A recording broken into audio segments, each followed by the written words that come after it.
Assalamualaikum warahmatullahi wabarakatuh. Hamdan wa syukran lillah. Salatan wa salaman ala rasulillahi sallallahu alaihi wasallam, amma ba'du. Selamat berjumpa pada musim pandemi ini. Bagaimanapun kita harus tetap aktif dan menjalankan aktivitas kita sehari-hari, dan kita berusaha dan terus berdoa supaya pandemi ini cepat berakhir. Pada kesempatan ini, izinkan saya untuk bercerita kembali ke masa lalu, dan ketika orang bertanya tentang Rakha atau Rasyidiyah Khalidiyah, tentu membayangkan kita apa yang sebenarnya ada pada nama itu.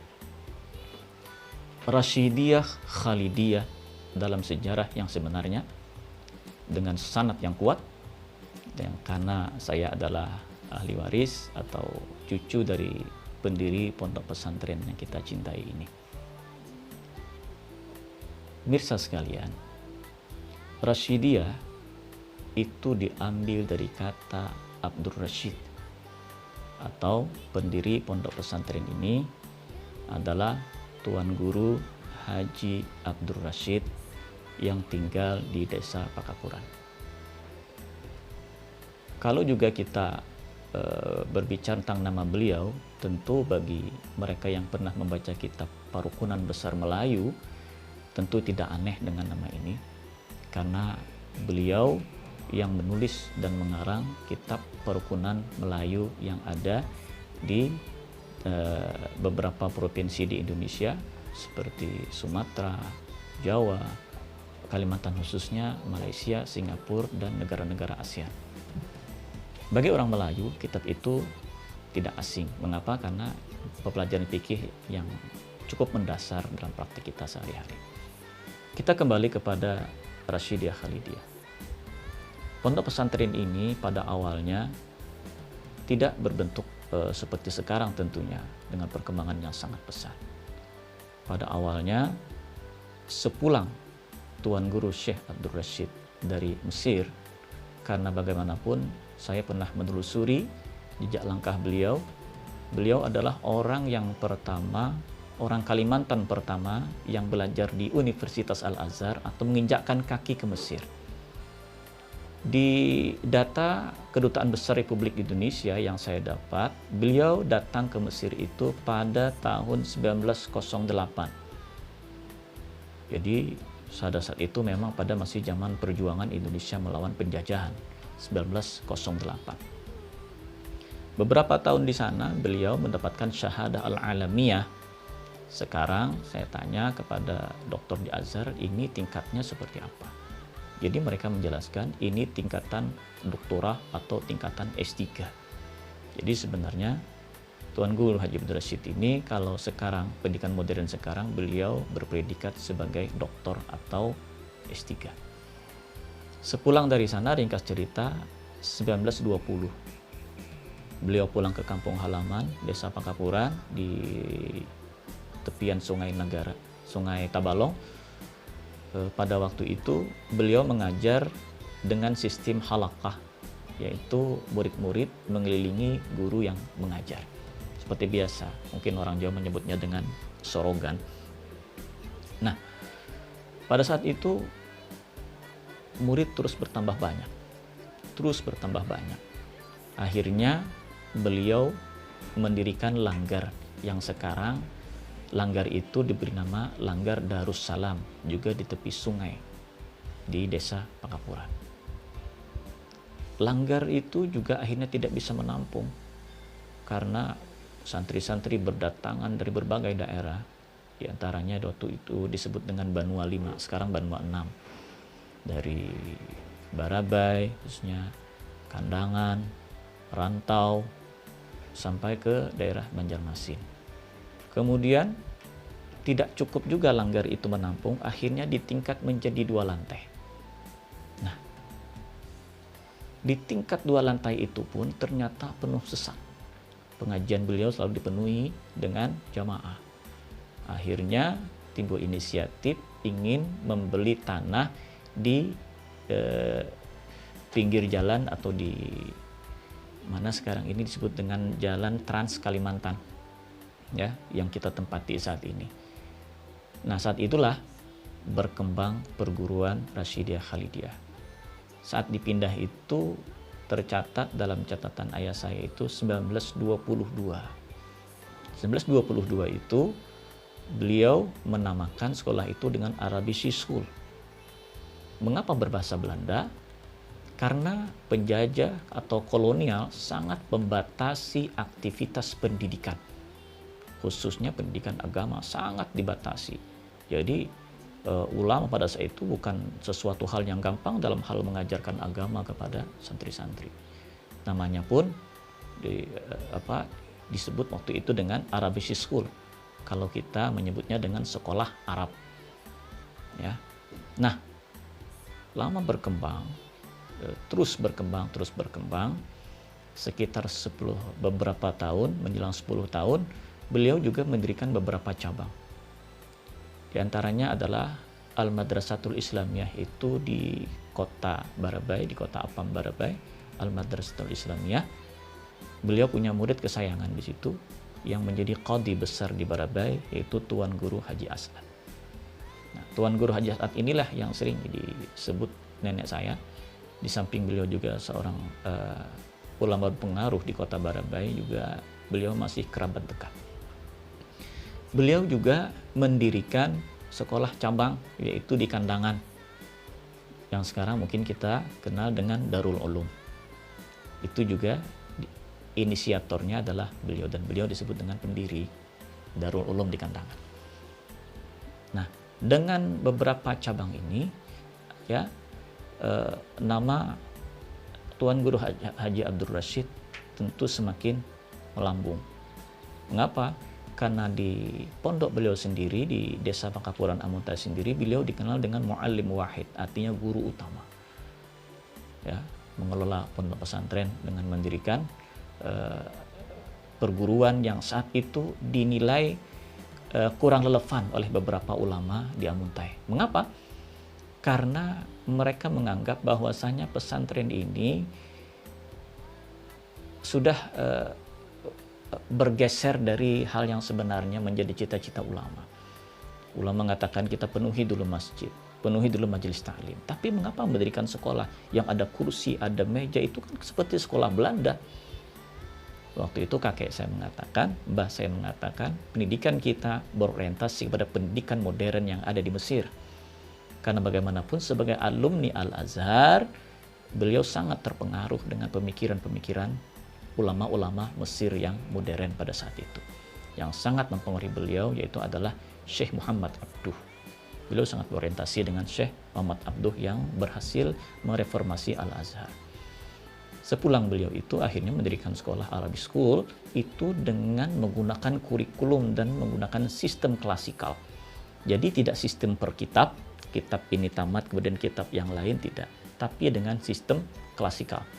Ini persis kalau kita bandingkan seperti sekolahan Belanda pada saat itu, sekolahan modern. Makanya langkah-langkah ini tidak semua didukung orang. Karena apa? Karena berbeda dengan perguruan Islam yang lain. Maka tercatat dalam sejarah untuk Kalimantan khususnya, pesantren Rasyidiyah Khalidiyah adalah pesantren pertama yang menggunakan kurikulum atau pesantren pertama yang menggunakan dengan sistem klasikal. Ya. Saudara-saudara, ma'asyiral muslimin, perlu kita ketahui sekarang bahwasanya Rasyidiyah Khalidiyah pada saat ini berkembang pesat melalui pasang surutnya. Jadi setelah kepemimpinan kakek saya itu yang sangat berjasa, yang sangat satu ide, satu gagasan, satu arah, itu adalah murid utama beliau, yaitu beliau bernama Tuan Guru Haji Juhri Sulaiman. Beliau inilah yang mengerti betul visi misi si pendiri. Di samping beliau juga sebagai alumni Al-Azhar Mesir. Nah, dari situ terus berkembang. Dan pada ketika 1934 pendiri ini wafat, ya. Saat itu Tuan Guru Kiai Haji Juhri Sulaiman merubah nama menjadi Madrasatur Rasyidiyah. Dirubah beliau menjadi Madrasatur Rasyidiyah. Kemudian pada pergantian pimpinan pada tahap-tahap berikutnya diganti menjadi Ma'had Rasyidiyah. Mengapa perguruan? Karena akan didirikan perguruan tinggi. Nah, jadi kalau kita berbicara cikal bakal Fakultas Usuluddin dan Dakwah yang sekarang ada di UIN Antasari Banjarmasin, itu pada awalnya adalah milik Pesantren Rasyidiyah Khalidiyah. Makanya dulu ketika dipindah ke Banjarmasin, Fakultas Usuluddin itu, perpustakaan Usuluddin itu dipenuhi dengan buku-buku yang dibawa dari Mesir. Sampai-sampai waktu itu tercatat ketika Nur Khalis Majid menyelesaikan disertasi beliau mencari referensi ke Banjarmasin dan ke Fakultas Usuluddin di Banjarmasin, dan di situ ada buku-buku yang banyak berasal dari Mesir, tentu yang dibawa oleh kakek saya. Dan sangat menyedihkan, ya, takdir berkata lain, buku yang sekian banyak itu terbakar dengan adanya musibah kebakaran. Oke. Kita kembali ke Pesantren Rasyidiyah Khalidiyah. Ya, dengan berkembangnya waktu, berkembangnya terus sekarang berkembang. Sehingga pada akhirnya sekarang Pesantren Rasyidiyah Khalidiyah mempunyai lengkap unit pendidikan. Kita mulai unit pendidikan itu dari pendidikan anak usia dini, kita punya. Kemudian kita punya TK atau Raudatul Atfal. Kita punya madrasah ibtidaiyah. Kemudian kita juga memiliki pendidikan sanawiyah putra dan putri. Kita memiliki aliyah putra dan putri. Kita pun memiliki perguruan tinggi, yaitu Sekolah Tinggi Agama Islam yang punya 3 jurusan. Ada jurusan PAI atau Pendidikan Agama Islam, ada pendidikan bahasa Inggris atau tadris bahasa Inggris, juga ada ahwal syakhsiyah atau syariah. Dan insya Allah ke depannya untuk menyambut 1 abad Rasyidiyah Khalidiyah, kita mengusahakan untuk berdirinya pasca sarjana di Komplek Pesantren Rasyidiyah Khalidiyah Amuntai. Dan itu kita tentu mohon dukungan semua pihak supaya hal ini bisa terlaksana. Jadi bagaimanapun mesti ada kerjasama di antara kita. Nah, kalau kita berbicara Rasyidiyah Khalidiyah, ya, ada juga yang bertanya, normal Islam itu berasal dari mana namanya? Nah, jadi tercatat yang pernah mengajar di sini adalah Tuan Guru Muhammad Arif Lubis. Beliau adalah orang Medan, nyantri di sini, kemudian sampai menjadi kepala sekolah, kepala madrasah. Beliau rindu dengan kampung halaman beliau. Beliau pernah mengecap keilmuan di Padang Panjang di Sumatera Barat. Namanya adalah Normal Islam. Maka ditambahlah menjadi Normal Islam. Begitulah ceritanya. Saudara-saudara, ma'asyiral muslimin rahimakumullah. Rasyidiyah Khalidiyah saat ini lebih kurang memiliki santri dan mahasiswa itu 7 ribuan. Jadi dengan animo masyarakat yang luar biasa, kita tentunya tidak bisa memenuhi semua keinginan mereka. Artinya sekalipun kita menyiapkan fasilitas, tapi fasilitas kita pun ada kurangnya. Terutama kita kekurangan sarana dan prasarana kelas. Kita ingin menerima banyak dan kita tidak pernah menolak orang yang ingin belajar di sini. Karena orang belajar Islam itu tidak boleh ditolak. Cita-cita mulia. Siapapun berhak mendapatkan pendidikan di Komplek Rasyidiyah Khalidiyah. Tapi lantaran ketersediaan kelas yang sangat terbatas, mau tidak mau kita harus menyeleksi mereka itu.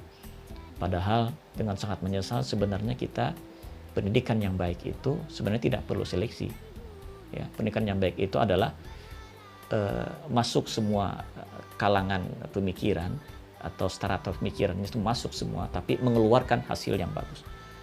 Nah, secara logika memang kalau kita seleksi, kita terima yang pintar, tentu keluar akan pintar.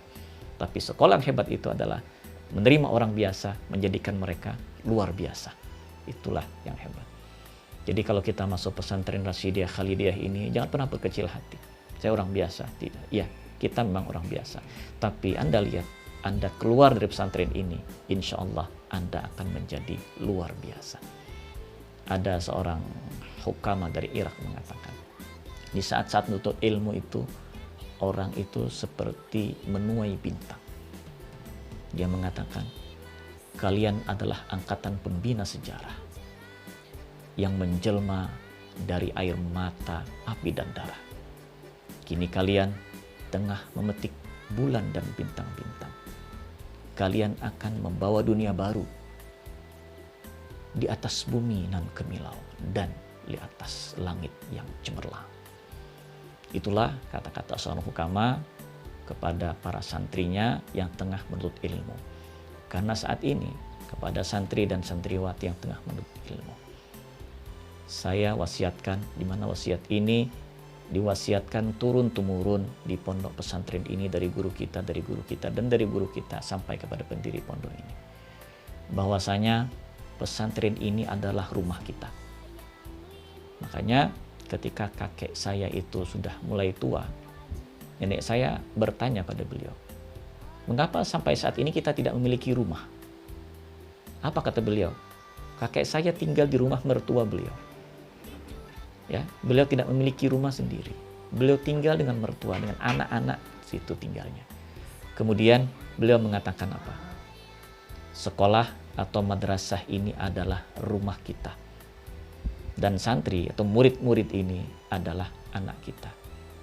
Belajar di pesantren Rasyidiyah Khalidiyah akan terjalin ikatan emosional laksana antara orang tua dan anak. Insya Allah para guru, para ustaz dan ustazah di sini memperlakukan peserta didik tidak seperti murid, akan tetapi memperlakukan mereka seperti anak mereka sendiri. Inilah wasiatnya. Mengapa kadang-kadang saya kalau mengajar dalam kelas, saya tidak segan-segan memarahi mereka, karena mereka adalah anak-anak saya. Ya, mereka adalah aset saya, mereka adalah aset akhirat saya. Karena satu huruf yang dibaca mereka itu akan mengalir kepada guru-guru, termasuk saya yang mengajar di sini. Dan di sini saya akan memberikan pengertian kepada orang tua santri. Jangan pernah tersinggung atau apa kami memarahi anak didik kami. Karena mereka bukan anak Anda sendiri.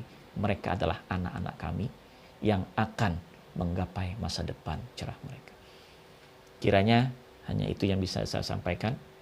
Mudah-mudahan di waktu yang singkat ini bisa memberikan kita sedikit pengetahuan tentang Rasyidiyah Khalidiyah. Tentu dalam satu sesi ini tidak cukup, karena banyak cerita di sini, banyak halangan, banyak tantangan, dan banyak masa depan yang belum terwujudkan. Akhirul kalam, Allahu waliyut taufiq. Wassalamualaikum warahmatullahi wabarakatuh.